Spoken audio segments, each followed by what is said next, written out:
Hello, my name is Margaret Strickler, and I teach Rhetoric 1 and Reading for the Logic stage at the Well-Trained Mind Academy. Well, I began my teaching career over 30 years ago when I decided to become a teaching assistant during grad school. I was getting my master's degree in English, and I just loved reading and writing, and I was not sure exactly what I wanted to do. But when I began teaching, I found out that I loved teaching. So I continued down that path and have been doing it ever since. I've taught at the high school level for 7 years. I have taught at a few different colleges. And now I am teaching both here at the Well-Trained Mind Academy and as a home tutor for the local school district, as well as I am teaching my own son because he is being homeschooled, and he has been homeschooled for the last 6 years. And it's been a real pleasure to be able to do that with him. I particularly love teaching language arts because it's a place where students can engage in healthy debate and discovery about themselves. They learn to understand what they really think and what they believe.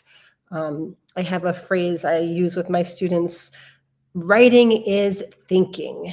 And I really feel that helping them figure out how to write something effectively is also helping them to figure out how to think about something at all. So I think it's very rewarding to watch my students make discoveries about themselves along the writing process and just grow into themselves more and more as they figure out how to articulate themselves clearly.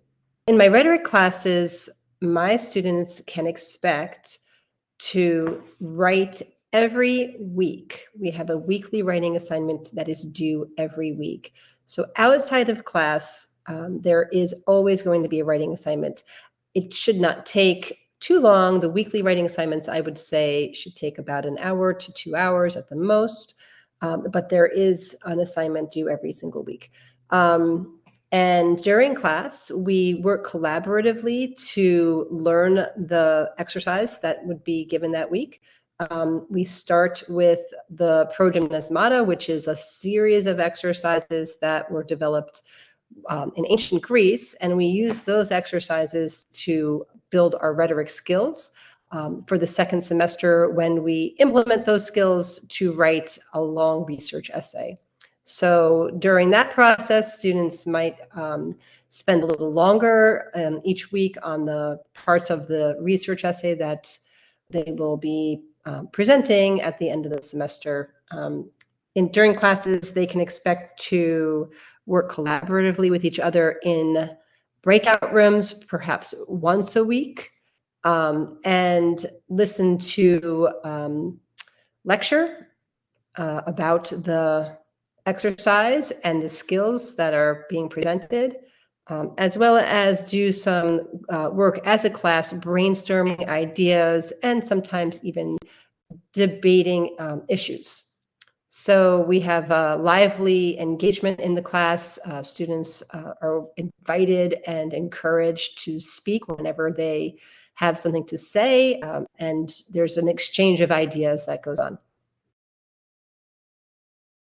In my reading classes, I'll usually introduce the book by discussing a little bit about the author and offering some historical context for the text. After that, the students will generally play a huge role in teaching each other about the book because they will be asking questions and making comments, and they'll have discussions about the text themselves. We will usually have an activity where they'll do a quick write in a response to a question I pose about the text, and then they'll share their ideas with each other about the characters and the themes of the novels that we're reading. Each week in the reading class, the students do a brief writing assignment, but the goal of the reading class is reading, not writing.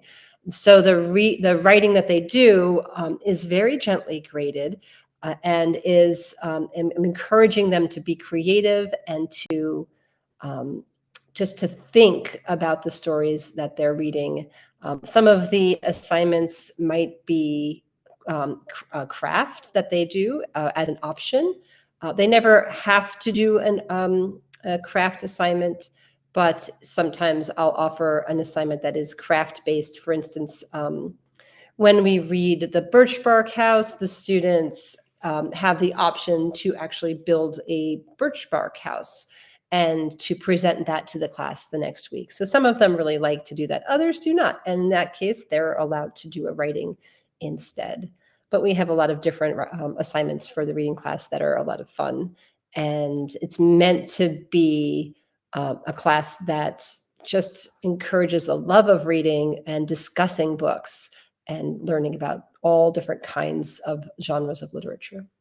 One of my favorite things about teaching rhetoric and even reading is that students learn how to disagree with each other and how to do it in a way that is respectful, but also accurate. So they learn how to bring evidence to bear on their own arguments, and they also learn how to listen to what other people are saying. I find that the age that I work with, the students absolutely love to argue, but they don't yet have the skills to do it eloquently or sometimes kindly. And I find it very rewarding that by the end of my classes, students are able to debate with each other, and even strongly disagree with each other, and yet they come away from it still respecting each other and feeling like a strong sense of community, even after strong disagreements. And I think that's partly what rhetoric is for. And even in the reading class, students may not have as much to argue about, but there are disagreements, and they do learn how to navigate that and to take different stances on what a novel means, or what a good novel is versus what a not such a great novel is, because they certainly don't all agree on which books are their favorite. So it's wonderful to see them figuring it out along the way and to try to become better at listening and arguing in favor of their own opinions. So that's a wonderful part of teaching to me. So we have that, and it's been translated many different times in many different ways. What we are using is a version of what he wrote all the way back then. So he was a rhetorician and a teacher, obviously, because he wrote all these exercises. And that's almost all we know about him. I mean, this is a long time ago, so a lot gets lost. But what didn't get lost is both his program, and he also did some of his own fables. The fables are harder to find, and they're fragmented. But anyway, I just wanted to put it out there, give him some credit, even though he's long gone, because it's his work that we're relying on here during these exercises. And we're going to see some of his actual writing as well. So we're going to start with narrative, and let's see what you think narrative is. Don't look at Google, because that's not important. Narrative has so many different definitions. I'm interested to know what you think of this word narrative. What does it mean to you?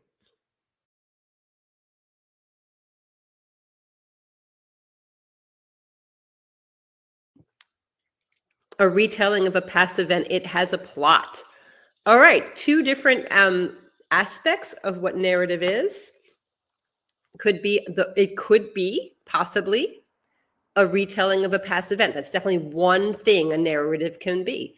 A narrative can possibly have a plot, which then we need to also kind of think, well, what is a plot? We'll talk about that later. We'll get into what makes a plot. Anything else about narrative you want to put down before I kind of just go through it? Yes, absolutely, Lawrence. It can be fictional or non-fictional. So even though it could be a retelling of a past event, it could be a telling of an imagined event, right? Story is a good word to associate with narrative. They are inextricably linked. A story being told. I like that. Yeah. Ooh, whoa, that's Catherine. That is an interesting way to think about it. Through all the eyes that it could be told from, all the info. I'm sorry, all eyes that there's information from. Well, that's an interesting idea. I would say though that narrative is usually each individual narrative is only going to be through one set of eyes, right? Yeah, okay, okay. Well, we can have an omniscient narrator, and in that case, I see. If we have an omniscient narrator, then that narrator is going to have access to all of the minds that surround the story. You're right. But we sometimes have a limited narrator, and we sometimes have a first-person narrator, so that gets complicated. We are also going to talk about that a little bit this week. All right, we're just going to briefly touch on theories of narration and point of view. We won't get too deep into that, but we will definitely discuss it. So because it's fun. All right. It is a sequence of events. That's true, Abigail, at the most basic level, right? A spoken or written account of connected events. I mean, like when we get down to the most basic level, this is a very broad definition. A spoken or written account of connected events. Notice they're not necessarily true, right? They're not past or future. It's just any connected events that you're going to speak about. So it's pretty basic at this level. Let's see where else this goes. Why would we ever consider using narration as a rhetorical strategy? It's storytelling, right? It's storytelling. How does this have anything to do with arguments? Well, Aphthonius is going to give us some clues here, and then we'll talk a little bit more about that in terms of modern day argument. But if it's the exposition of event which has occurred, or as if it had occurred, one or the other, right? Either real or imagined, as Lawrence noted earlier. It can be used as a complement to effective argumentation. I mean, a story in and of itself isn't usually the argument, although I would argue that there's argument in every story. But usually we use the story to complement a bigger argument, right? So look, it is really, when we're arguing, we're blending a lot of different things into one thing. So that's why we have 12 different pro-gym exercises, because they're really like 12 different, I would say maybe when we get to the 12th exercise, it's a little bit less like that because then you're actually doing the argument. But the first 11 parts of the argument, of the pro-gym, are all different tools you can use in order to craft a good argument. So all of the different exercises we're going to do will give you more tools for your argument toolbox. And narration is essentially one of them, one of the tools you can use to craft a really persuasive argument. So here, note, when we get into the structure of the classical argument, we're going to talk about proofs, and that's the confirmatio, where you give a very logical explanation for how things happen, right? And narrative is the implicit part of the proof. Sometimes we use all kinds of different aspects of story within a proof in order to prove something. So don't worry if that doesn't make sense yet. It will, I hope. Let's keep on rolling along here. Unless you have questions on this section, I'll keep going. So after what I've just said, can you imagine some ways? We know that narrative is the retelling of a sequence of events or that are either imagined or real, right? And telling of a sequence. How can we use this in argument? Why would we want to? Any ideas right away before I get into the rest of this? Any thoughts on why it's important to use narrative in arguing?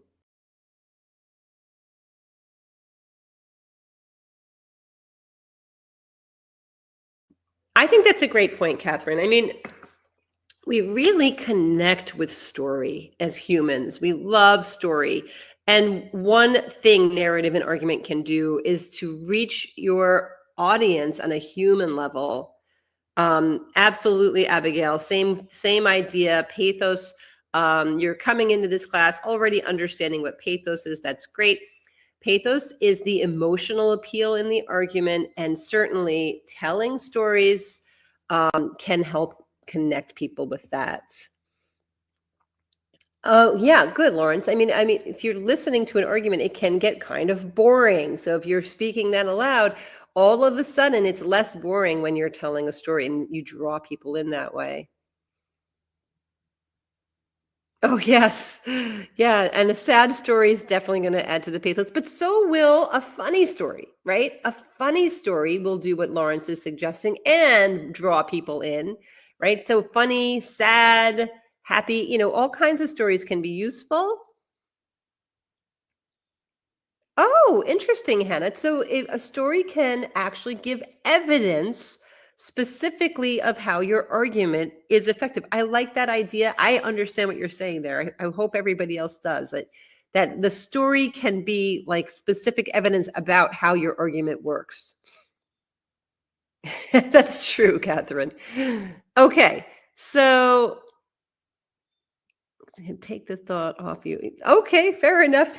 Except that hopefully, Stephen, the story is related to the argument, right? I hope.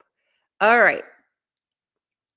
Aphthonius states that narration may be these three things, and I think we kind of touched on that a little bit, but fictitious, historical, or political. So I think it's interesting that he's kind of keeping this separate, right? So we can have a fictitious story, a historical story, or a story that is political in its usage.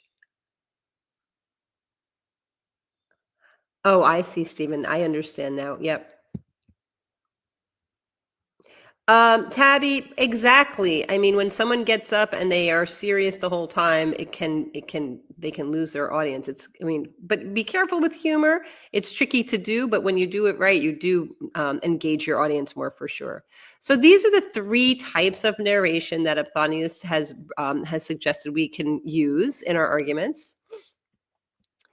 And here we have 6 concomitants, which I didn't even know this word until I read Aphthonius. So what he means is six different parts that we need to think about, right? The person acting, the action performed, the place, the time, the manner, and lastly, the cause of its performance. This is a very complicated way to say something you're probably all familiar with already, which is who, what, where, why, when, and how. Although I think I need to switch these two around, why and how, because what we have here is the who, the what, the where. Uh-oh, I just got off of my board for some reason. The where, the when, and the manner is really the how, and the cause is the why. All right, so you've all heard of the 5 W's plus H, right? In writing, yeah. I mean, journalists use it all the time. Who, what, where, why, when, and how. Aphthonius is saying the same thing here, so don't get too confused. I am going to ask you this week for your assignment to identify the 6 concomitants in the article you're reading. In the speech you're going to read, actually. I'm going to ask you to identify these, but don't get confused. What you're identifying is the who, what, where, why, when, and how, okay? So don't worry, it's pretty straightforward. This is what you need to know. Then, again, narration has 4 virtues, and I love these virtues. Clarity, concision, plausibility, and purity of diction. What do these things mean? Clarity, clarity is essential to all good writing. And um, clarity and concision are very connected. Why would I say clarity and concision are connected?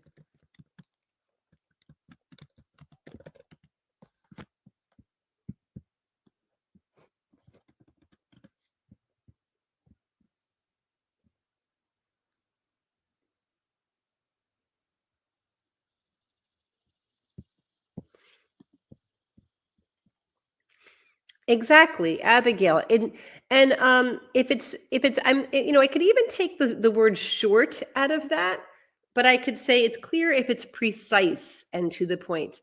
It's going to be as long as it needs to be, right? To explain its point or its whatever it is. Exactly. Yeah, we're thinking exactly the same way. Sometimes concision doesn't necessarily mean it's not long. It means it's exactly as long as it needs to be, which we're going to talk about concision a lot this year, and we'll circle back around to that idea as we progress. It's not that you don't want to say, you don't want to write for a long time. It's that you want to say exactly what you need to say. And if you have extra words in your writing that don't need to be there, it will affect clarity. So they're very linked. What about plausibility? What does that word mean? That's why you don't like minimum word counts. Well, Catherine, I will say this about the minimum word counts. Minimum word count, if as a writing teacher, I know how long that an assignment needs to be in order for the content to be covered, right? I know it, you'll need 500 words or 200. So it's essential to have a minimum word count in order for people to get a feel for what needs to be done, what the content needs to be. I think it's useful. Otherwise, people get a little lost sometimes. Also, there's always a maximum word count too, because then you know how to not be too wordy. So I do think the word counts are helpful, even if sometimes it's not realistic in terms of the way writing is later on. The plausibility is believability, the believableness, yes, the likelihood of something being true, right? How plausible is this story that you're telling, right? Is it complete fantasy or is there some kernel of plausibility to it? I mean, look, the tortoise and the hare, right? Okay, everything about it in the end is plausible, even though we're talking about a tortoise and some kind of rabbit, right? Because, oh, the rabbit is cocky and arrogant and thinks he can go to sleep. The tortoise is very steady. You get the idea that these animals are portraying something. It may not be plausible in the sense that animals are going to talk, but the point of the story is plausible and the idea of the story is plausible. Even so, it doesn't mean it can't be fictitious. It just means it should be plausible